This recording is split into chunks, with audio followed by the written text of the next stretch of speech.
Fy enw yw Clwb Codi. Hwn yw yng Clwb i, Clwb Codi Pwysau Caergybi. Fama lle mae pawb sy'n dod i'r gym lle maen nhw eisiau gwneud codi pwysau yn dod i ymarfer.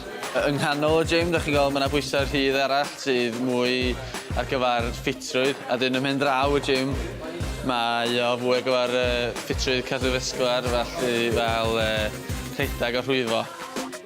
Dwi'n trafeilio holl ffordd o Aberdaron sy'n 60 milltir i ffwrdd. Y rheswm oherwydd hynna ydy mae'r adnoddau gorau yng Ngogledd Cymru yn y gym yma lle ac swn i'n gallu gwneud o heb y fforddwr Raymond Williams. The gym was set up in 1968 by an incredible man really who won a Commonwealth Games bronze medal in Centimore, Robert Wrench. He was my sort of coach and mentor and still a lifelong friend, and I obviously continued and joined the army and won a gold medal in '86.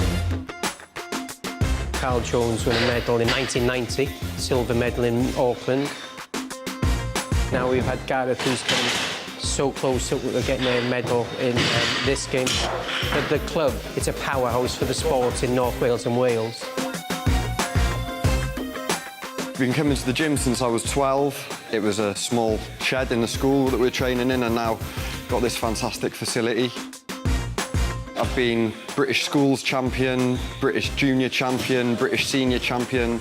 I've lifted in European and World Championships at most age groups. I've competed in 2 Commonwealth Games, and I competed at the Olympics in 2012. Weightlifting takes a long time to mature into. At 27, I won my gold medal, and like I said, for that 45 seconds of seeing the Welsh flag flying, it was worth them 16 years of training, so it was phenomenal. Gobeithio bod hyn 'di'r blas i chi ar Clwb Codi Pwysau Caergybi.